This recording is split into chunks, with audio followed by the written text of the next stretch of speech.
안녕하세요. 작곡가 뮤입니다. 오늘은 지난 시간에 이어서 제가 공부했던 화성학 책들 가지고 나왔고요. 대학 입시를 이제 끝내고 대학에 들어가서 공부했던 책들, 그리고 대학원에 들어가기 위해서 제가 화성학 공부를 다시 했는데요. 그때 공부했던 책들, 그리고 제가 활동하는 작곡가로서 화성학이 어떤 도움이 되고 있는지에 대해서까지 얘기해 보도록 하겠습니다. 먼저 대학에 들어가서 공부했던 책은 이 연주자를 위한 조성음악 분석인데요. 제가 나름 열심히 화성학 공부를 했다고 생각하고 대학에 들어갔지만 이 조성음악 분석이라는 책을 이제 자세하게 공부하면서 내가 알았던 것은 세 발의 피구나 라는 생각이 들었고, 사실 1학년 때 이 책으로 이제 공부를 하고 조성음악을 분석을 하고, 그리고 화성학에 대한 개념들을 다시금 이해를 하면서 굉장히 어려웠어요. 그리고 일단은 대학은 상대평가기 때문에 제 동기들이 너무 저보다 공부를 잘했고, 저도 이제 공부를 뭐랄까 상대적 박탈감 때문이라고나 할까요? 근데 그런 것 때문에 열심히 하지 못해서 1학년 때는 C-를 받았습니다. 그러고 나서 시간이 흐른 뒤에 제가 3학년 1학기 때인지 2학기 때인지 그때 이제 재수강을 하게 되면서 이 책을 다시 굉장히 자세하게 이제 공부를 하기 시작했습니다. 그때 느낀 건 뭐냐면 조성음악을 전체적으로 관통하는 개념이랄지 아니면 반음계적 화음이 어떤 개념인지 이런 거에 대해서 굉장히 통달하는 방식으로 설명하고 있어요. 이 책이 뭐 예를 들어서 으뜸음화라든지 아니면 이제 전이화음의 선적인 진행이라든지 전이화음이 아니더라도 그러니까 대리화음이라든지 이런 것들이 어떤 식으로 뼈대화음, 주사화음들을 수식하는 건지 이런 거에 대해서 전체적인 흐름들을 이해하는 데 굉장히 많이 도움이 됐고요. 그러니까 그때서야 제가 이제 학생들에게 화성학을 가르칠 수 있게 됐다고 이제 생각을 합니다. 그러니까 조성음악이 전체적으로 어떤 개념들을 가지고 있어야지 작곡을 할 수 있는지에 대해서 굉장히 도움을 많이 받았고요. 이렇게 공부를 한 다음에 제가 대학원에 입학하기 위해서 공부했던 책이 이제 반음계적 화성법입니다. 이 책은 첫 번째 파트에서부터 이제 반음계주의라는 게 나와요. 이 반음계주의는 뭐냐면 낭만주의 시대 어법의 시작이다라고 생각하시면 되고요. 사실은 처음에 메이저 스케일과 마이너 스케일이 변형되는 곡이 그 부분에 있어서도 반음계주가 굉장히 중요한 개념들입니다. 그러니까 이런 거에 대해서 다짜고짜 이제 반음계적 화성법이라는 이제 큰 주제를 가지고 공부를 하게 되는 이건영 선생님의 책이고요. 그러니까 이거를 공부하면서 제가 뭘 했냐면 낭만주의 시대의 프렐류드를 작곡을 했거든요. 그러니까 입시에 그 프렐류드 작곡이 나와 있기도 했고, 그래서 요 책을 공부하면서 직접적으로 이제 화성을 응용해서 곡을 쓰게 되었습니다. 지금 보시면 이제 낭만주의 시대의 화성들 써가면서 이제 화성을 그대로 응용하는 방식으로 이제 곡을 쓴 거죠. 그러니까 쇼팽의 모티브를 변형시켜서 써보기도 하고, 그다음에 전조의 방법들을 낭만주의 시대 때 화음 어법들을 이제 활용해서 곡을 썼습니다. 자, 그런 다음 이제 학생들을 가르치기 위해서 제가 공부했던 것은 이제 요런 책들인데요. 청강호 선생님의 대학 화성학. 이 대학 화성학도 말 그대로 대학에 들어가서 공부하는 화성학 책인 거죠. 얘도 보면 그 송무경 선생님의 연주자를 위한 조성음악 분석 책처럼 조성음악을 관통하는 개념들에 대해서 굉장히 자세하게 설명하고 있습니다.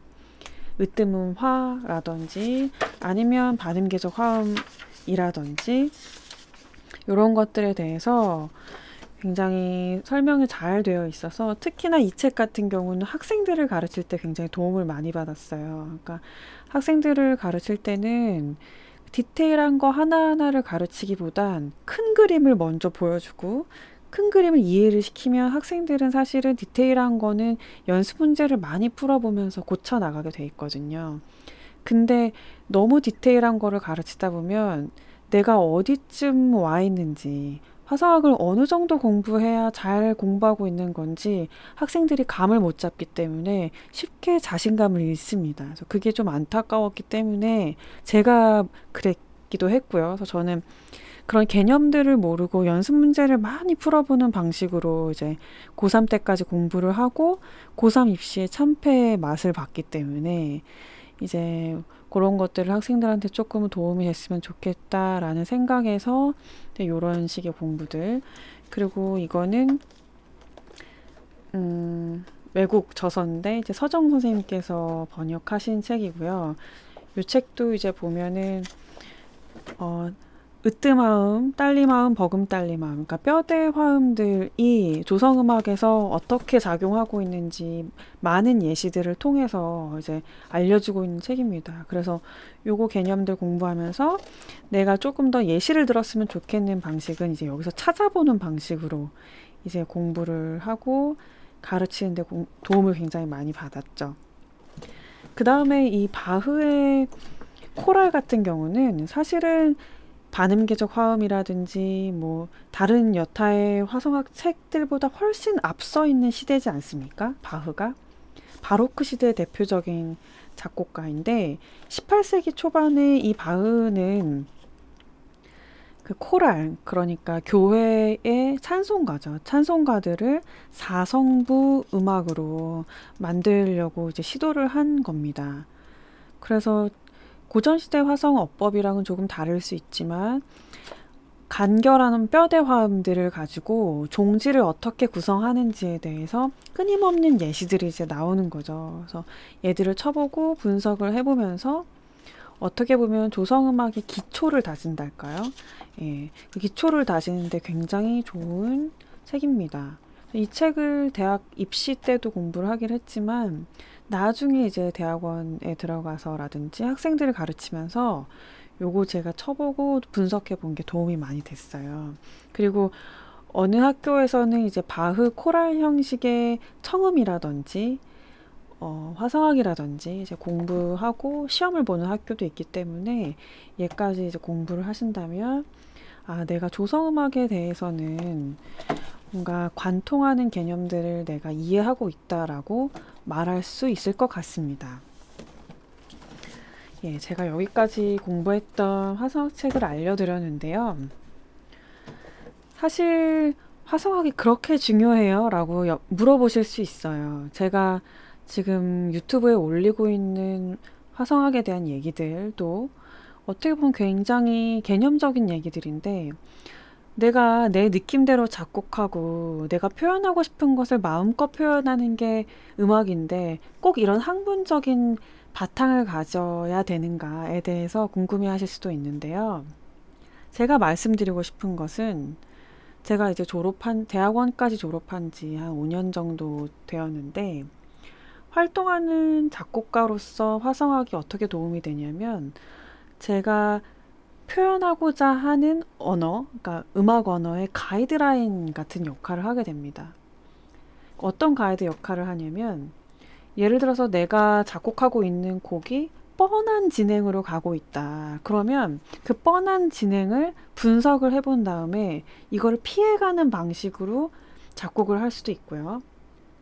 아니면 내가 굳이 작곡을 하지 않더라도 편곡을 한다거나 오케스트레이션을 한다거나 아니면 내가 뭐 고전시대 음악을 낭만주의적으로 바꾸고 싶다거나 아니면 그 반대의 경우에 어떤 화성어법을 써야지 그런 표현이 되는지에 대해서도 알 수가 있고 특히 오케스트레이션 할 때 화성이 진행함에 따라서 내성의 진행들도 달라져야 하는데 어떻게 하면 탄탄한 내성 진행들을 오케스트라로 표현할 수 있는지에 대해서 굉장히 도움을 많이 받고 있어요.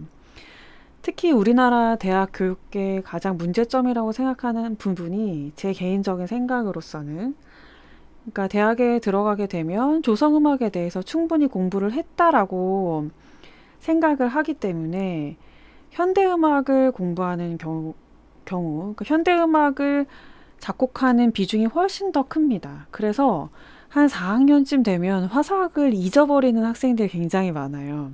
근데 막상 대학을 졸업하고 나서 이제 필드에서 활동하는 작곡가들은 현대음악을 물론 활용해서 작곡을 하기도 하지만 보통 조성음악을 많이 작곡을 하고 편곡을 하고 대중음악만 하더라도 조성음악의 기반을 가지고 있기 때문에 이 화사학적 기반을 가지고 있는 것이 상당히 도움이 됩니다.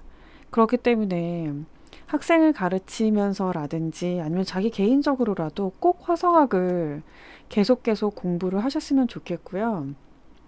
제가 지금 활동하고 있는 상황에서도 굉장한 도움을 받고 있기 때문에 여러분 그 감을 잊지 마시고, 꼭 화성 실습을 푼다는 게 의미가 있는 게 아니라 다양한 책들을 읽어보시고 그 개념들을 끊임없이 정리해 보시고 음악을 감상하신다거나 자기가 곡을 쓸 때 활용을 해보시면서 자기의 음악적 지평을 넓혀가는데 화성학을 꼭 활용하시기를 추천을 드립니다.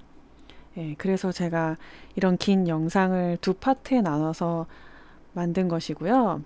그리고 입시하시는 분들, 제가 항상 영상 끝에 말씀드리지만 여러분은 이미 아티스트로서의 길을 걷고 계신 거예요. 그러니까 내가 화성하기 어렵고 청음, 귀가 안 좋고 작곡이 잘 안 되고 피아노를 친지 얼마 안 됐다고 좌절하지 마시고 내가 지금부터 천천히 쌓아 올리면 분명 위대한 작곡가가 될 수 있다라고 생각하시고 끊임없이 공부하시기를 부탁을 드립니다.